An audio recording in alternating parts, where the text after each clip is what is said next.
MTK में Infinix techno के फोनों के अंदर आज भी, क्योंकि वो फोन कस्टमर की रेंज को देख के दिए जा रहे हैं, 5,000, 10,000, 15,000, समझ रहे हो ना मेरी बात में, इससे ही कम है।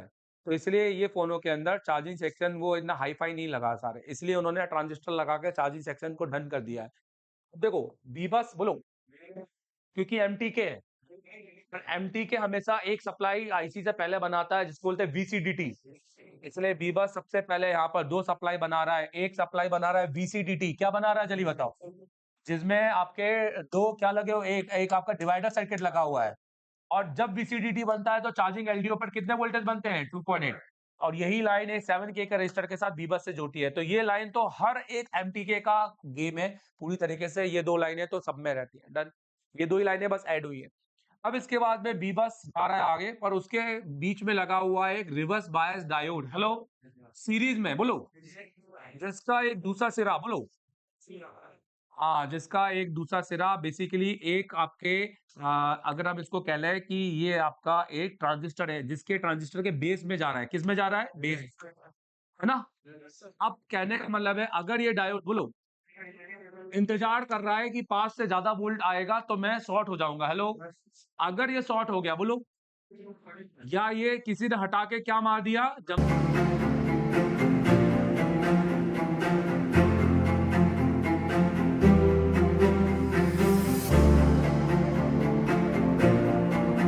पर, तो इस लाइन पर ये बेस हमेशा लो रहना चाहिए। पर अगर ये बेस क्या हो गया? हाई, तो क्या करेगा? कलेक्टर और एमीटर आपस में जुड़ जाएंगे। कलेक्टर पर ग्राउंड आ जाएगा। क्या आ जाएगा? क्योंकि एमीटर क्या है आपका? ग्राउंड। इसलिए इस आईसी का नाम दिया है ईओएस। क्या दिया है? इलेक्ट्रिकल ओवर स्ट्रेस, मतलब इसका नाम है, ये प्रोटेक्शन सर्किट है। ये पूरा मॉसफेट, ये पूरा ट्रांजिस्टर, सॉरी मॉसफेट बोल रहा हूं, ये प्रोटेक्शन क्रिएट कर रहा है। क्या प्रोटेक्शन?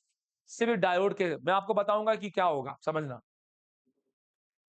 देखो होता क्या है, बीबस को इस ये एक डबल ट्रांजिस्टर सर्किट है। क्या है बताइए? डबल। ये एमीटर है बोलो, बेस, कलेक्टर।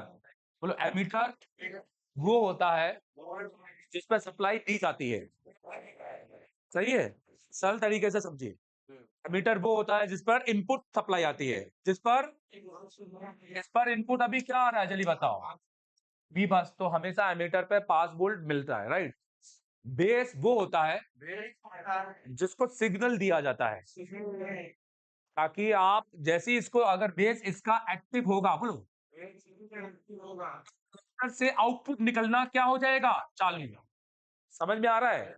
सरल तरीका से समझो।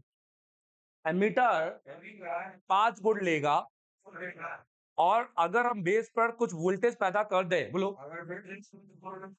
तो वो उसके लिए सिग्नल होगा, वो उसके लिए, क्योंकि बेस हमेशा हमेशा क्या रहता है? लो। हमें इसको क्या करना है? हाई।